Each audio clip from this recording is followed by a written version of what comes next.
legislative meeting. First of all, I do want to ask our council people for an amendment to add item on the agenda, but before that, we've already welcomed the school committee and of course us here being the town council. Special welcome to our state delegation, those who were able to attend. And we understand that not everybody can attend certain meetings, but we did want this done before you all head up to that big house, Smith Street, and start first week in January. So we have Senator Reptakis here, Representative Serpa, Senator Kettle, and Representative Nardolillo. So we appreciate that. Yes. And Rep. Chippendale sends his apologies. Yes. He can't be here tonight. He was going to, but something came up. And also Representative Roberts, as well as Representative Morgan, had conflicts as well. I don't believe Representative Noon's coming. I haven't heard that he couldn't make it, but maybe he's on the way. He has a working schedule as well, but we'll go with what we have here. So welcome everyone, and again I wish everyone a great Christmas and holiday season. I wish everyone health and happiness as we head into 2017. And I hope Santa Claus is good to everyone. With that, I do want to just pass around. Everybody can have a little Christmas goodies if they. Although I don't know if that's glucose. Gluten-free? Gluten-free. Oh, yeah, Hershey Kisses are gluten-free. I'm not sure. Okay. I don't. If you swell up, I got 911 close. All right. Legislative meeting at 7. It's actually about 7:10. So before we begin, I would like to ask a motion from the council to add to the agenda as first item the presentation from the Attorney General's office. Assistant Attorney General Joey Lindbeck is here at the invitation of Colonel John McDonald to address our individuals, school, town, and our state reps regarding the marijuana situation, I guess is the best way to put it. So Motion to add that item. if we could add that. Second. Second. Okay, all in favor? Aye. Aye. Opposed? It had to be unanimous, so it is now added officially in the open meetings. So, Colonel, if you want to start and introduce Mrs. Lindbeck. I don't know where the best place to stand, right there. Maybe you can move that mic a little bit over if you need it. If you need it, if you don't need it, that's fine too. But welcome. And I asked the Assistant Attorney General Joey Lindbeck to come out tonight just to talk about marijuana. Last week they the AG's put out an email and asked to come out and talk to the town council, to the school committee and the legislators about legalization in Massachusetts, that possible issues it could create from that, and then the future in Rhode Island and sort of the status of where we're at. So actually this is perfect timing. We knew you were going to make that request, so here we are. Thank you, sir. Thank you, Town Council. Welcome. Thank you, Town Council President, Council members, school committee members, and senators and reps. It's very wonderful to see you tonight. I'm loud, so I'm not going to use this mic. All right. The Attorney General has, and on behalf of Attorney General Martin, thank you for having us here.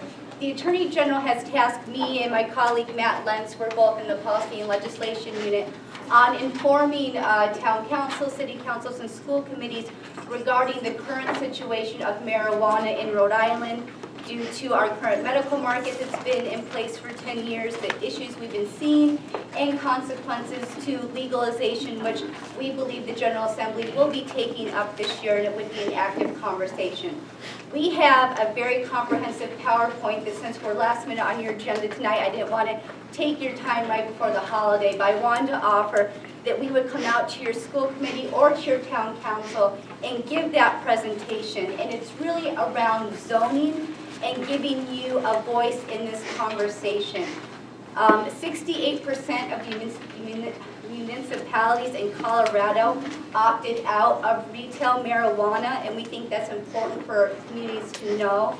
And there's also many zoning actions that you can take in your town for the licensed medical marijuana enterprises at this point and legalized enterprises coming soon, including personal cultivations, cooperatives, cultivators, lounges, compassion centers, stores.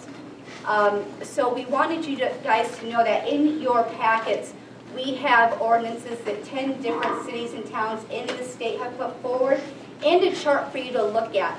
And it really is a range of possibilities for you, and that's why we gave them all to you. From an all-out ban, which some communities have done, and as a special use permit, which is really a good idea for your city and town to have a look at what's going on in those cultivations. We do know cultivations in our towns can be very dangerous due to the electrical overrides that they produce and the water situation. And right now, your town has no or may not have any ability to look at those. We think it's in the best interest of your town to get your officials involved and be an active member of that process. So we're just here to offer our support, offer our guidance on the issues if you need be, see what your fellow cities and towns are doing, and really be a resource and let you know you do have a voice in this conversation. You're a welcome voice in this conversation, and we think every town, including yours, should be an active part of that. So I'm open to any questions and am willing to come back and give a much longer presentation. But we just want to avail ourselves to you and let you know that we're here and give you the information we have right now. Massachusetts and Maine, after their votes, are actively involved in this conversation at a municipal level. So we thought it would be best that we have this conversation now so you can at least start thinking about it and determine where you as a city or town will want to be. We've seen preemption in the bills in the past, and we don't want the cities and towns to be preempted in this. We want you to be able to control things on a local level because we think that's in the best interest of all of our communities. Yes. I absolutely would love to have you come back and give us that PowerPoint. I think it'd be great at a regular council meeting where we can get more of the citizens to attend it, so I'm definitely in favor of that. Thank you very much for that opportunity. Okay, we can work with that with the town clerk or the council president and schedule that whenever you'd like. Would you like to add Coventry's ordinance to your packet? We haven't seen that. We knew you had one in your council, not place. Mr. Gorham, but another council had not given it to us. We certainly have one in place that's been in place for a couple of years. And because we faced an issue with someone looking to do a commercial, commercial growth on our main drag. And, the road directly to the high school. Yeah. Right. Right. So we have dealt with that. Okay. I have a question. How active is the Attorney General's office, if you can speak to that, going to oppose any action that the General Assembly may, in their wisdom, go for? Do you mean from a policy basis or a legal basis?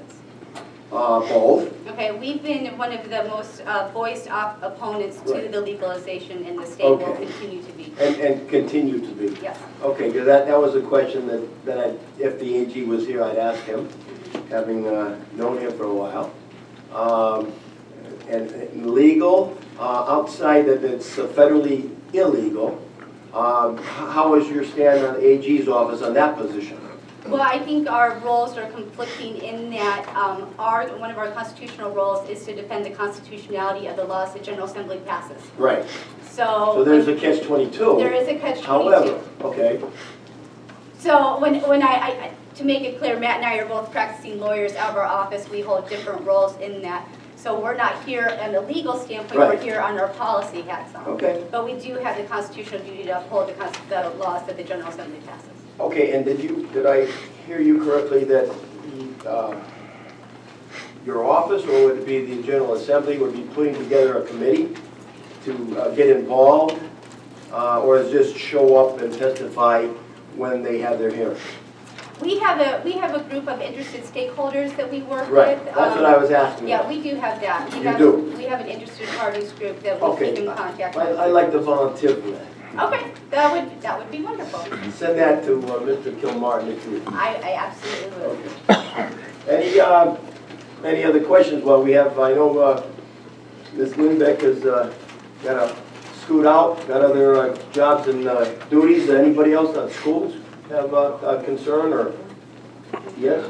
Senator? Can I bring up to the Attorney General's issue, another big issue that probably affects not just Coventry, but many cities and towns throughout the state is panhandling. Yes. Where do we, what's the outlook for passing a bill or law, other than the ACLU fighting it? Senator, I'm not sure if we've approved that officially to go on to our agenda, and I certainly wouldn't want to violate any open meeting law. Thank you. So I think that's a good question. I go by Arctic all the time.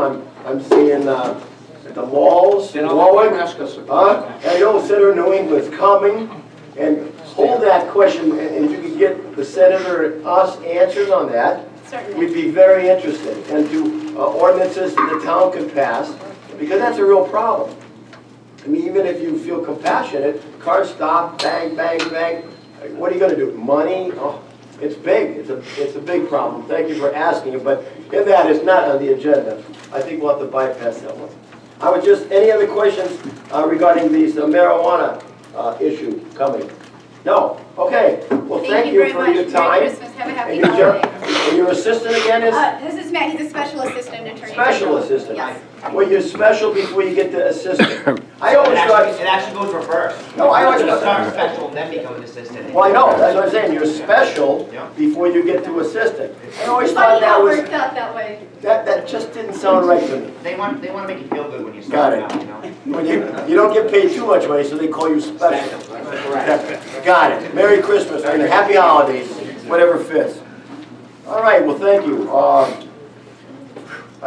The next item on the agenda, which is still labeled number 1, and I know it's Rhode Island DOT repairs the state roads in town, and I know that Councilwoman Carlson actually asked to have that put on the agenda, so I'll defer to you to start off. Thank you. I didn't mean to have my name after it. I was hoping we might get somebody here from RIDOT, but if perhaps Senator Kettle or Senator Tappas or, well, Mike's not here, could possibly give us an update at some point on the Rotary question. My question being the Rotary at 102 and 117. Is that still in the works? My last conversation with DOT was that was going out to engineering, but I will be happy to double check and get back to you. Okay, I just see what's going on at Apponaug and, oh, okay. People got to learn all over again how to do the rotaries. Yeah. If I may, Mr. President? Yes. Basically, there's a need of a repair on a certain road in Coventry. I'll give you a perfect example. Intersection of Reservoir Road and Route 3. The left-hand turn lane several years ago was imploding. I made the request to DOT, and they had the funds to repair it, make that necessary repair. So if we see any state road within the boundary of the town of Coventry, absolutely contact one of the 8 of us to contact DOT, the director, and make sure that it is addressed at appropriate time. Sometimes if the project is too big, it comes under the, I believe, the Transportation Infrastructure Program, and that might be a request from the town council and the town manager. But some of the smaller repairs, probably under maybe a couple $100,000, probably can get done within the request. Thank you. Is it true, could I ask, is the director actually a Coventry resident now? Yes. Yes, he is. That's what I thought, I just wanted to get that in. If anybody has Well, any questions, every Thursday morning, Gene Valisetti, WPRO. He's on at 8 o'clock in the morning, so feel free to call in with any questions for DOT. Just a small commercial announcement.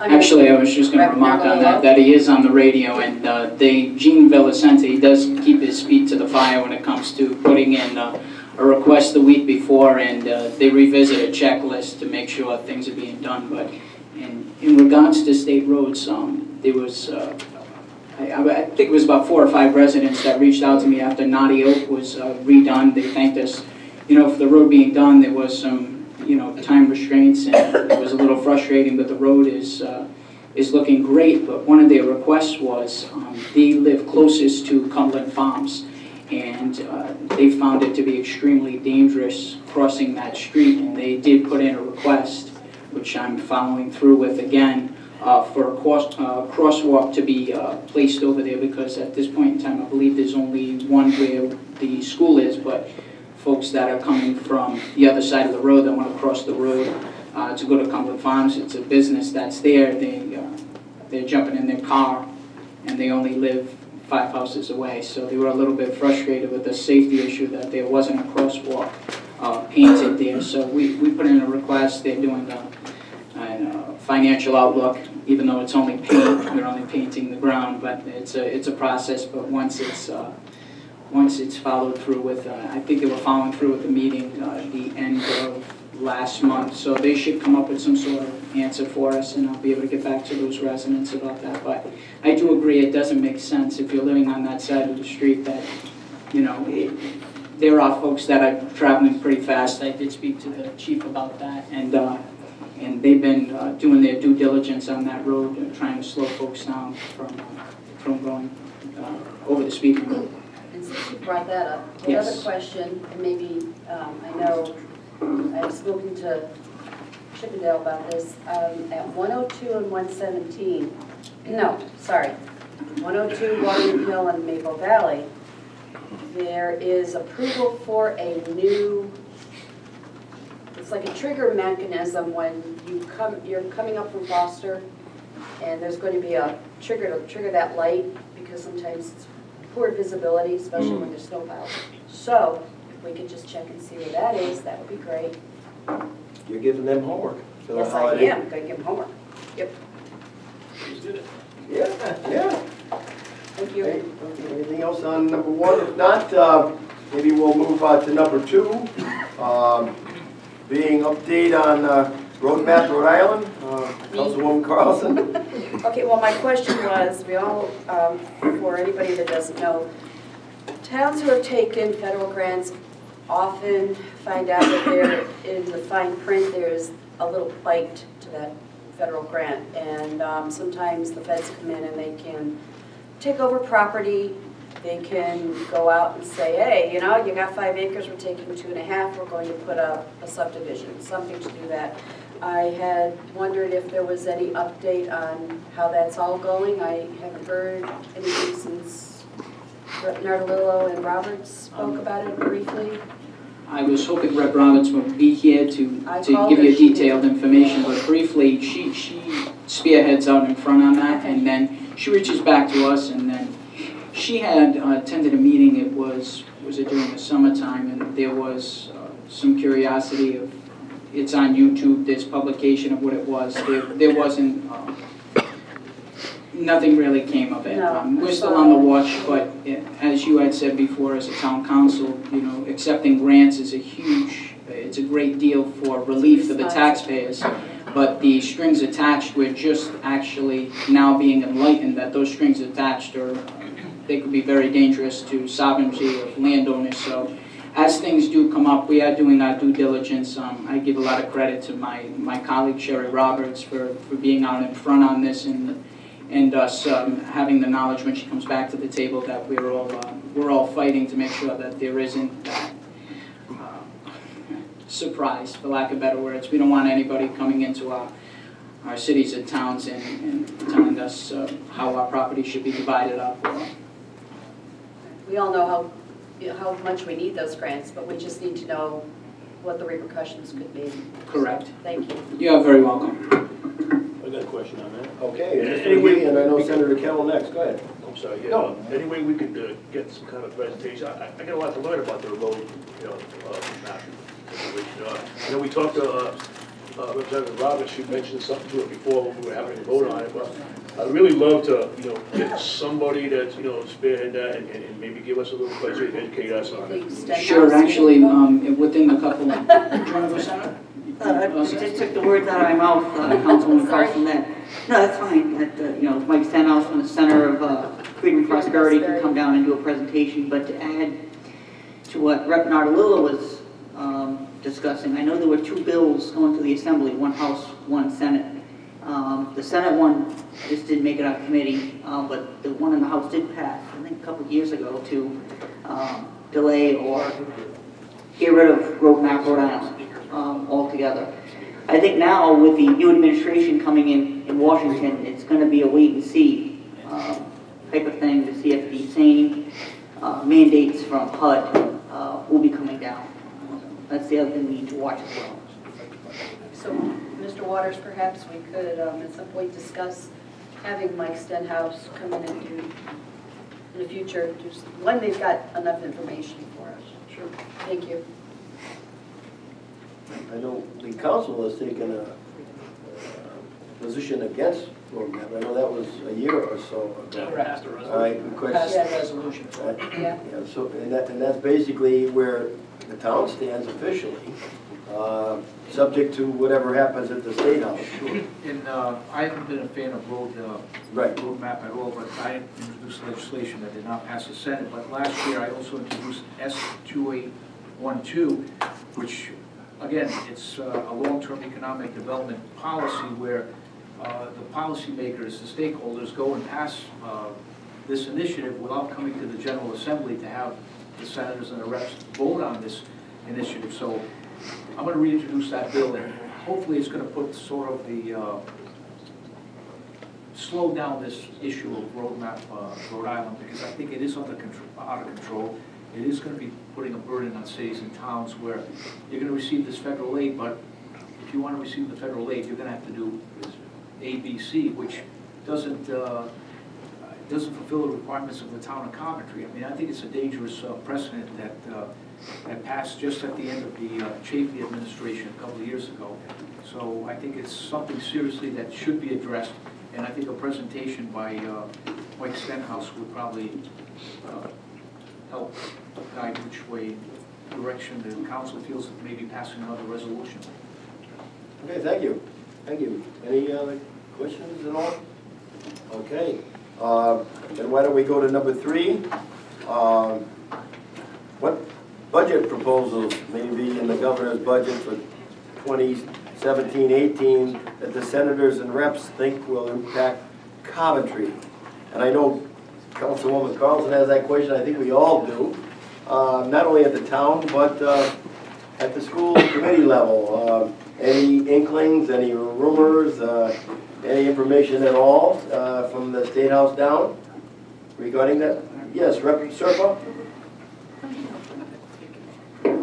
Well, as you know, none of us have a crystal ball, so Right. we don't know exactly which hundreds of pieces of legislation will be introduced, but I think the elephant in the room is the gradual elimination of the car tax. The Speaker wants to phase out the car tax about 20% a year, but the caveat to that is he has assured us that it will not negatively impact the cities and towns. So I can assure you of that. And that's the good news I bring. Well, that's something. And Mr. President, yes, also last year's budget that passed, there was an increase of aid to education for the town of Coventry, close to $1 million. So that was a plus, and we're hoping to repeat that effort that Coventry does receive close to $1 million. It's about $945,000 in aid to education. I think on the municipal side, there's probably a small increase of $16,000. But I think that's what, hopefully, that we can see in the budget that, again, Coventry does have an increase of close to $1 million. The Senator, was that a state Department of Education to the schools? No, that was within the state budget. Yes, right. All right, within the state budget Right. that the General Assembly approved. Right. That direct goes to the town? Mr. should- Levis, are you should. aware that you got an extra Close to $1 million as of last year? Part of the funding formula, so that. I guess, yes. So this is, next year's the last year for that funding formula, then it goes away. It's a 7-year span. Right. So I think that's what. Okay.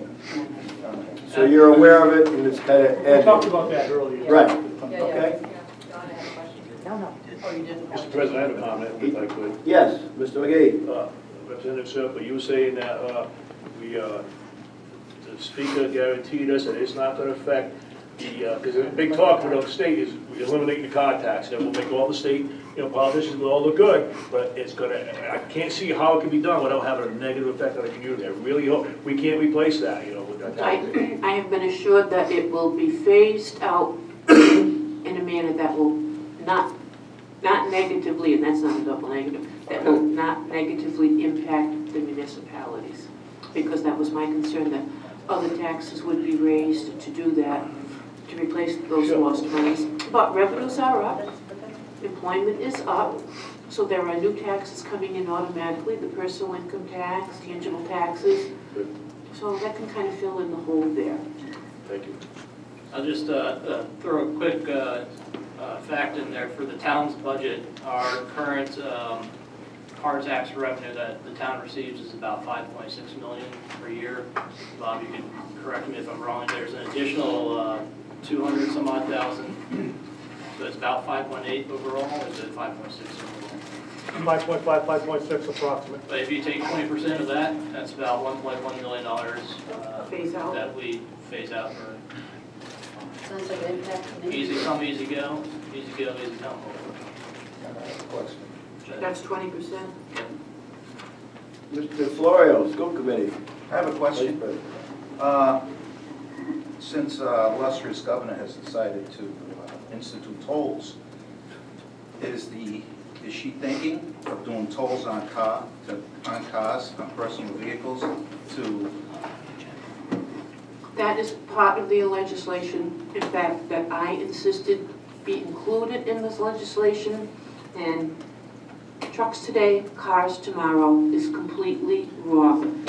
Believe me, I would not want to, because the only way cars can be tolled is a vote by all the people.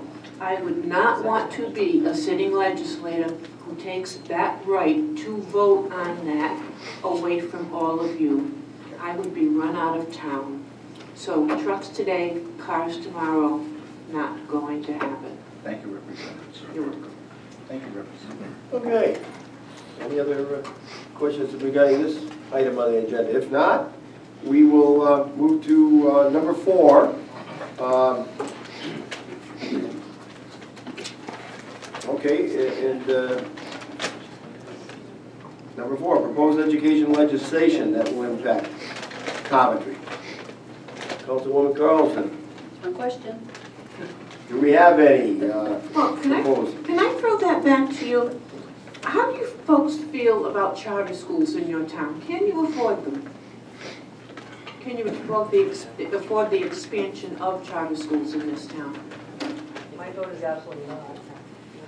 What's your feeling on that, Superintendent Marvis? I mean, I think as a, we were talking about this in the break, I think there's a place for charter schools.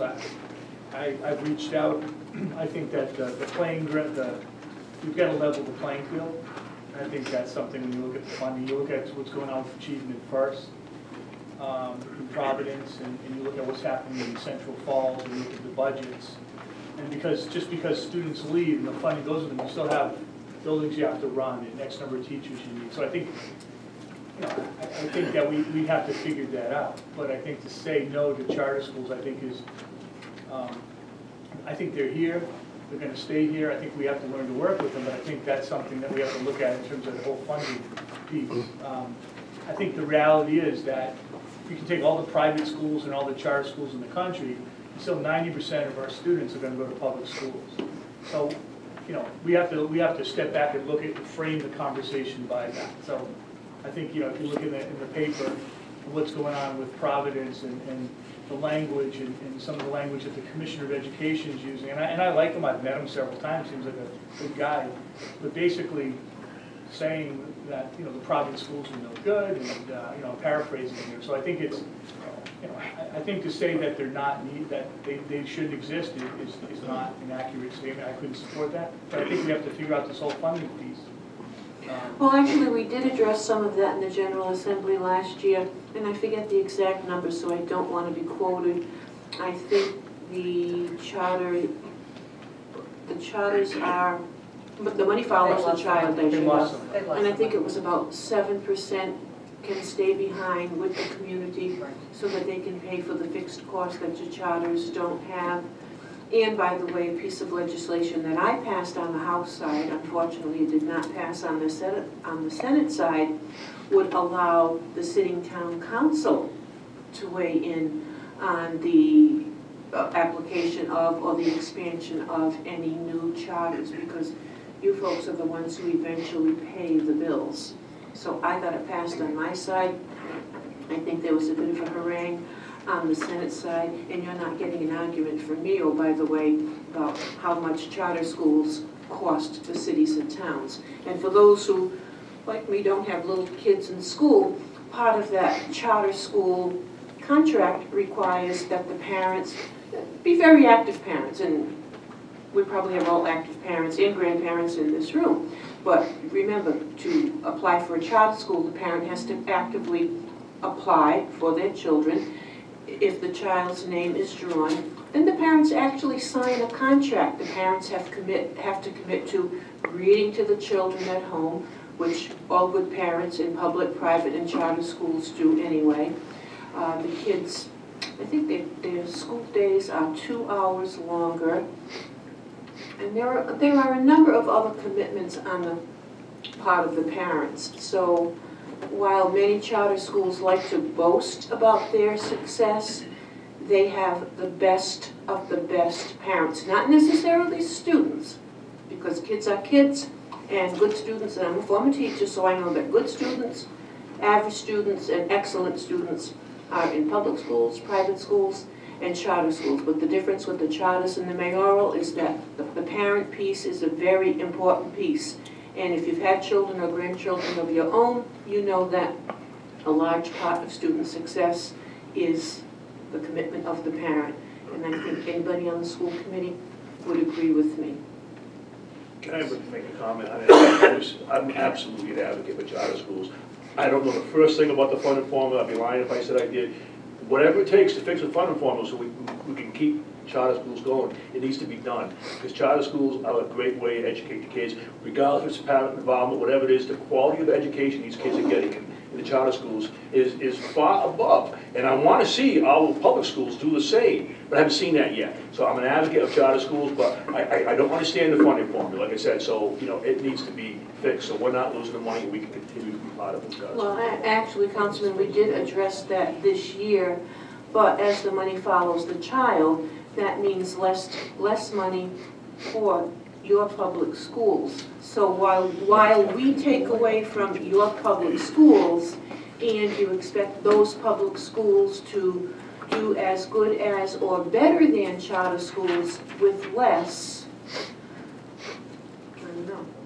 I don't know how to do that. And I don't pretend Me to. neither. I have a comment I just about, wanted to, go ahead.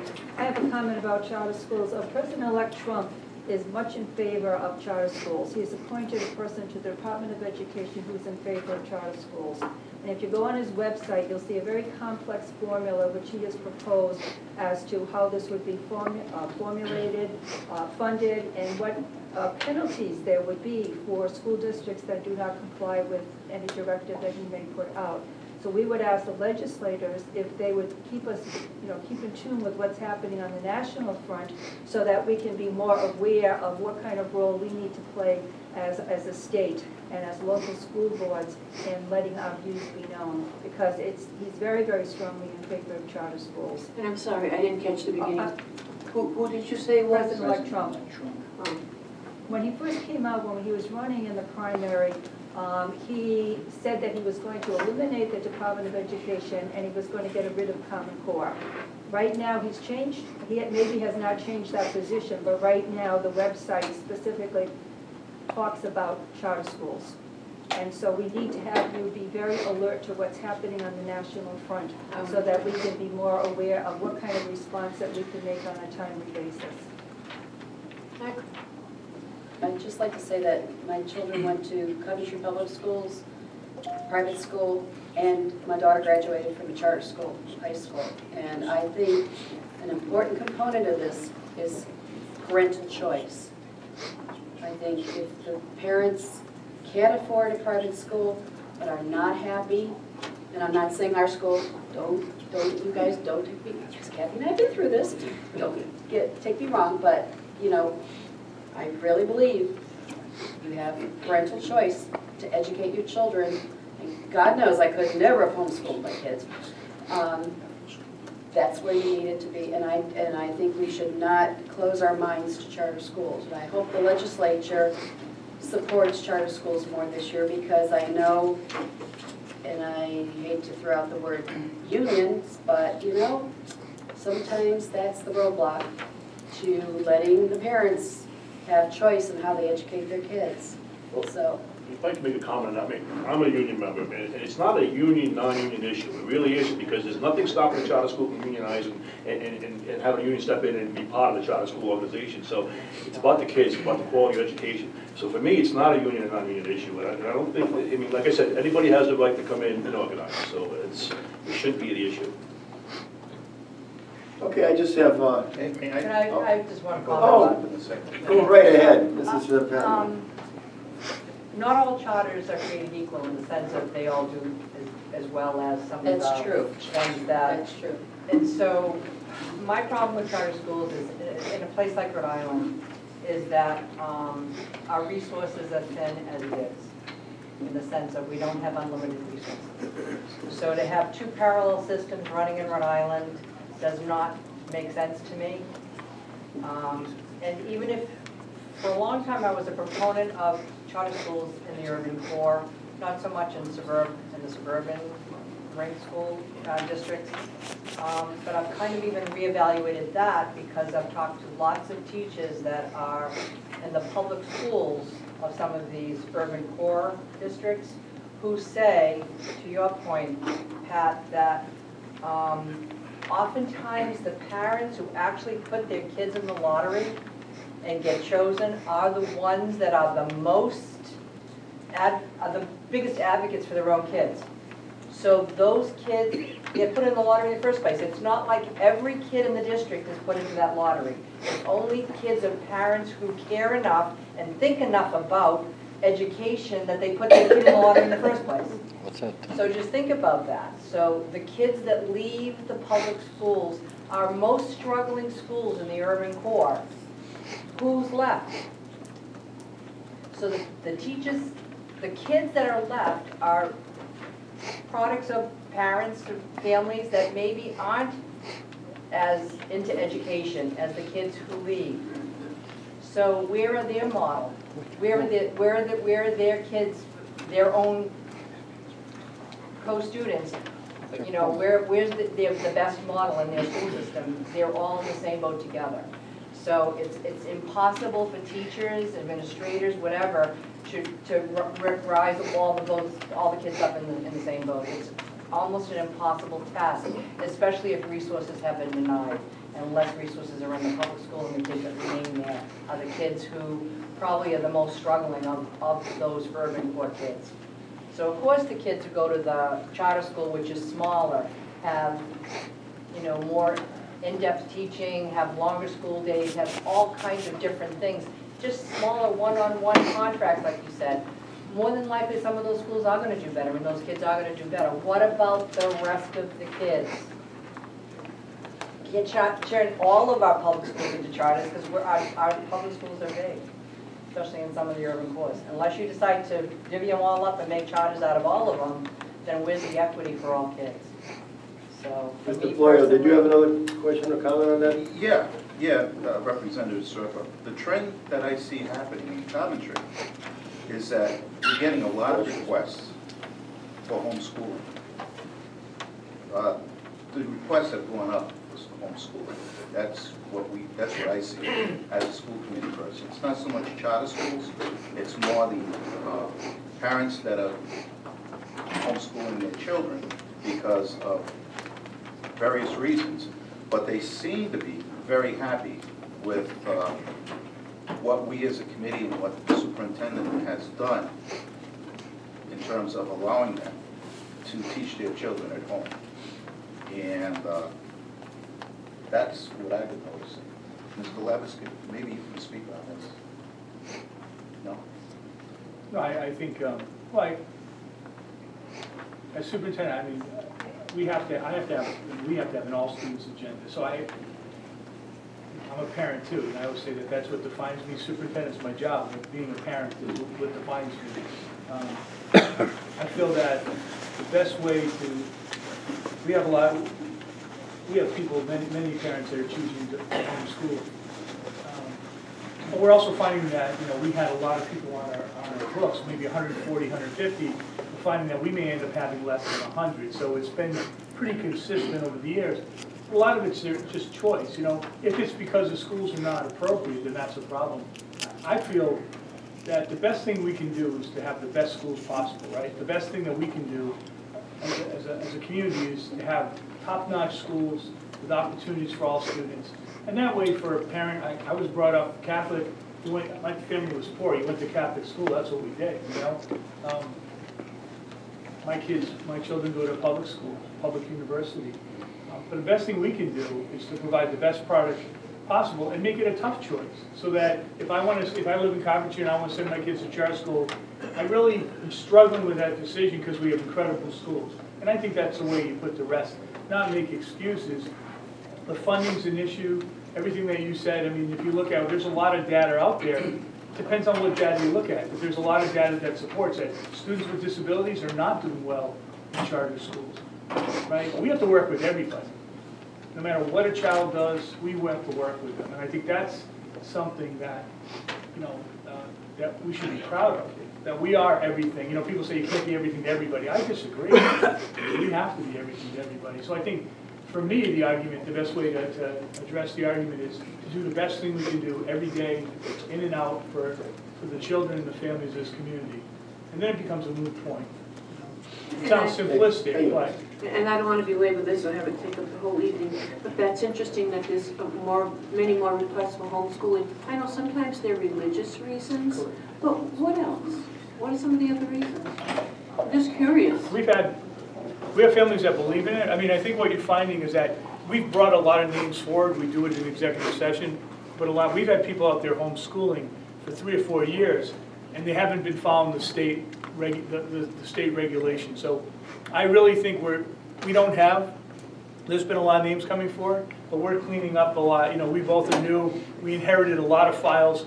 So most of it is a couple things. There's 2 organizations that happen to be based in Coventry that are really, they support homeschoolers throughout the state. I feel that a lot of it is around religious choices. We have some large families that are homeschooling all their kids. They've worked with us on creating a policy. I don't think it's a bad thing. I think our numbers aren't going to be that bad. I think it's their right. Again, but I think from the perspective of a school committee member, I could see, because we've been bringing a lot of names forward. But a lot of them we're just cleaning up. So I don't think there's an issue. My concern as superintendent was, are people doing this because they're not happy with our schools? In fact, we've had some people that have come forward, and that was their initial reaction. But then we sat down and met with them, Lori Andrews, myself, and we've problem solved and be able to, because they didn't know what else to do. But sometimes that's our problem. We have to communicate to families that if you have a problem, this is how you address it. So I don't see it as a big issue, to be honest with you, in Coventry. Okay, to move this along, yes, Senator? 30 seconds. On number 4, there was also 2 bills. One bill I had introduced, Senate Bill 2292, regarding HPV mandated immunization. And what the bill does, I'm going to reintroduce it again, it restricts the health department's authority to impose or change the current mandated vaccinations. I know that was a huge issue, a hot button issue, which I'm going to reintroduce that bill again. So that could indirectly affect the town of Coventry. And one other is the other bill, S2262, which it's calling for having schools open up the day after Labor Day to go back to the traditional calendar. But a statewide bill makes it simple for entire families. Very good. I was going to say I don't think we'll solve the charter school issue tonight or homeschooling. I was following your comments. Any other proposed education legislation that will impact Coventry? And you just say, I heard you mention 2. I was wondering, is there any others before we move on to number 5? Any legislation on the burners that you know of? More funding to the towns? Less? I mean, I know it won't be legislation, according to the speaker, less funding regarding the schools, at least not due to the car tax. But if there's no other information on legislation, I guess we've definitely answered number 4 to the best of our abilities. Okay, number 5, Mr. Bob Tebow, our finance director, very capable, has requested this be put down. The Rhode Island General Laws 44-4-24, amending the tangible personal property law. Mr. Tebow, would you like to address that to the state reps and us, General? Rhode Island General Law 44-4-24, and I'll paraphrase slightly. Its purpose is any tangible or portion of a tangible tax under this section in arrears at the time of application or renewal is cause for the clerk of any city or town to refuse to grant or renew any license created under the ordinance of the city or town. What we're asking for, in addition to having this Rhode Island General Law state tangible personal property tax, we'd also would like to add in real property. And the tax collector has given me a prepared statement to read to you, which explains the reasons why. Although it is not necessarily widespread, there are businesses in town who neglect to pay property tax and only pay the tangible tax at the time they need to renew their business license. There have also been cases where the business is renting, the owner of the property is not paying the property tax, and the business is now blindsided with the chance that the property could go to tax sale and potentially be foreclosed on in a year. The practice is neither good for the business nor for the town. First of all, when we allow a business to pay only the tangible tax in order to renew their license, for those businesses with delinquent property taxes, there are also interest fees. These fees could potentially be more than their total tangible tax. For those businesses who rent, they are getting a license with uncertainty as to whether or not they will have a property to conduct their business from. This change would ensure that an owner-occupied business is brought up to date in the beginning of the tax collection period, saving them penalties that they could then use to put towards the remaining tax balance. For renters, it would give them advance notice that their landlord may not be their landlord in the future and that their lease agreement may need some updating. Thank you. So can I ask, I'm sorry, Mr. You're asking us to get that legislation amended? Yes, please. Okay, well, can you give, like, I'm the only one from the House here, so if you get us a copy of it, I'll be happy to introduce it on the House.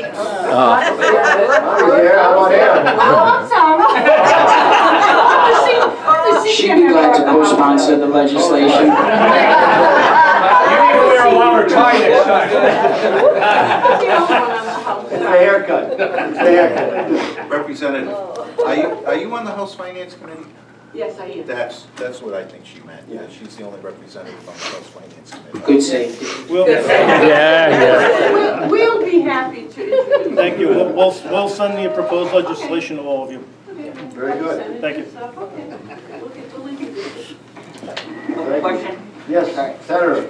Is that something you just want town specific, or do you want it That's a good question, Senator. statewide? Whatever works. Whatever passes. Whatever passes. If it's the town.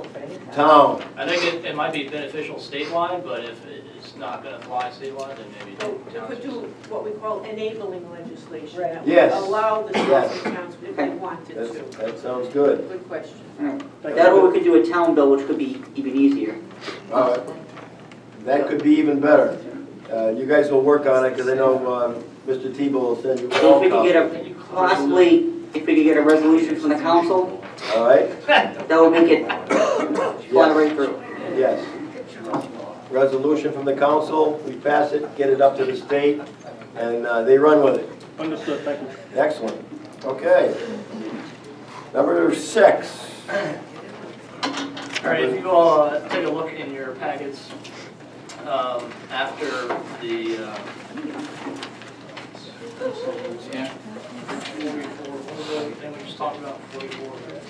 the item that we just talked about, you'll see up in the upper right-hand corner, E6 of the first page, E6-1. Uh-huh. So, being from Maryland, I know the Maryland code very well. And coming up here, one of the issues that the town has faced in the past and is currently before my plate, and I've had discussions with our town solicitor as well as Councilwoman Carlson. Some of our residents live in private communities. These private communities have roads that they have neglected for whatever reasons, and a couple of them have approached the town to see what the town can do just to help them out in some way, shape, or form. You know, they're residents, they're not engineers, so they asked us for advice on, well, you know, can you give us names of engineering firms, you know, 3 or 4 that we can go to get quotes. You know, how can we finance our repairs of private roads? One of the things that I, being new to the state, that is common in Maryland are tax overlay districts. And not only does it allow for special assessments for infrastructure, but it is also used as an economic development tool for facade improvements or other such ideas. Also for sewer, which I believe we currently have with new construction. So it's the idea is, I guess, expanding on the ability of the town to levy a special assessment for a particular project in a neighborhood that only impacts those residents, where the residents through the council would pay for the project. Does that cover all of it?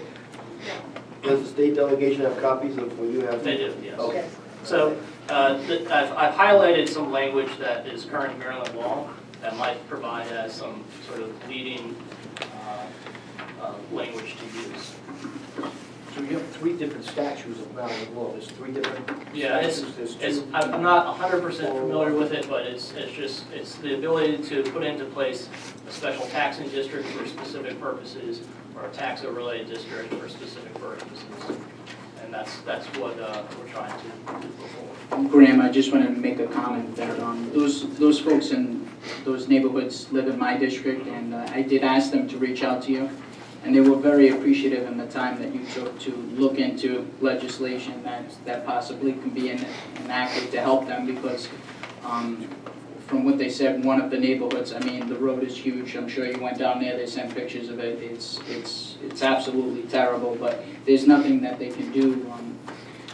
They were promised the handshake promise, they said, and now they're stuck with the road that is just terrible. Kids can't ride bikes on it or anything, so I just greatly appreciate you helping them out with doing your due diligence, finding legislation that we possibly can enact.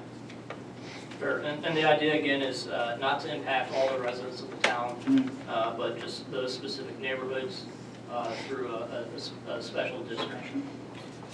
So I think that would require a resolution as well, right? Correct. I was going to ask that same question. Would that be in the same procedure as we just talked about? The Mr. Tebow resolution from the council, pass it, send it to you folks, whether it's enabling for the town of Coventry? Specifically, when the town council asks us to do something, right, it is much more streamlined when it's done through a resolution, because it shows it shows you as a town councilor in support of the decision that we're making on behalf of the issue of concern. So yes, it does help tremendously with the resolution. So the question would be to draft the legislation proposal for us to do a resolution. If the council chose to want to pass that, send it up for the enabling. Correct. But we'd have to see something, you know, first before the council would be voting on it. Even the resolution, I would say. I mean, would our town solicitor draft that, or would that be something you'd have done at the State House with your legislative cadre? Mr. President, because it's a town issue and the town manager did give us 3 different statutes, I think your legal counsel should probably try to combine and draft a piece of a legislation within the resolution where we can take the ledge council and All right. introduce on both.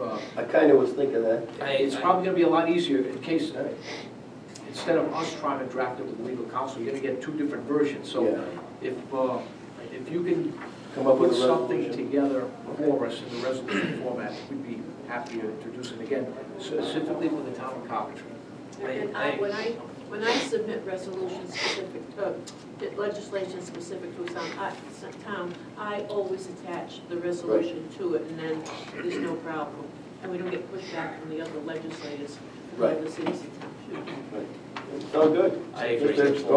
You agree? We should probably give them the precise direction we want to go in. Okay. Rather than have them guess. So, I just was going to try to give you less work to do, but it's probably better you do it. Mr. President, I'd like to make a comment if I Yes. could. Yes, Mr. McGee. I'm all for helping, these planned unit developments, but I voiced my opinion on this before. It seems like every time the development comes up, they're always looking for us to provide services after. These people are getting a tax break, they're getting into their houses, the developers are getting breaks on it, and it always come back to the town council later wanting the service. It's not fair to the rest of the taxpayers. So if you come up with something where that development's paying for, I'm all for it. But either that or we stop giving these planned unit developments totally, and let's all be on the same sheet of music. I think they actually have Councilman- stopped. Yeah, the idea is that they, living there, would be paying for it, not the I town. realize that, yeah. Okay. well, just to explain a little bit, the real genesis of this idea. There are a lot of residential compounds in town. The roads have been worn out, and most of the residential compounds actually have the ability to levy an assessment through their leadership, but it really doesn't carry the same effect as a tax. And all you're really talking about with these residential compounds is to transition them into those roads being placed in a condition where the town can accept them. The town already has very rigorous standards for what it will accept as a town road. None of these roads meet it, so they need significant improvement. If they do these private assessments, like a condo fee, you're just creating a whole bunch of defaults because people don't pay them. They just don't want to pay the fee. Whereas if you create a taxable district, I think this is the idea, the town, with the indulgence of the leadership of that subdivision or that residential compound, can impose the tax just for that area once, an assessment once, to improve the road, to raise the money to be spent within the subdivision to improve the road to a condition where the town can accept it. And then they've, without expense to taxpayers generally, the roads have been brought up to the standard, and thereafter they become the responsibility of the town. But until then, you just have these people who don't know how to help themselves fix the roads. You're talking about some pretty significant expenditures. Some of these subdivisions where they have 20 homes, the expenditure is probably $250,000 to get these roads before they just crumble and fall apart. Really, it's the effect of a misguided policy that was implemented many years ago for residential compounds, where they thought, hey, everybody will pay their own way with roads. Well, you know what happens, right? They all want the roads to become town roads. There's no way to get them from that point to the point where the town can truly help them. And this is why the policy has been discussed at great length with the town. So it's more taxes, but it's a very, very controlled remedy of taxes that, you know, the General Assembly might find to be constructive. It's a fee. Yeah, it's a big fee, you know, that they have to pay. But there's no other way to fix it. So it would have to be composed, and then the council will decide if we want to go ahead. Yeah. Okay. Yeah. Thanks. All right. Number 7 then. Let's move along. Increasing formula funding for communities or elder services. Director Shurtleff is requested that this be put on the agenda. Director, would you like to speak on it? Sure. From 2013, 2014, and as recent as 2015, There was, on the House side, House Bill 7236 was introduced to introduce a formula funding for all the cities and towns in Rhode Island, $5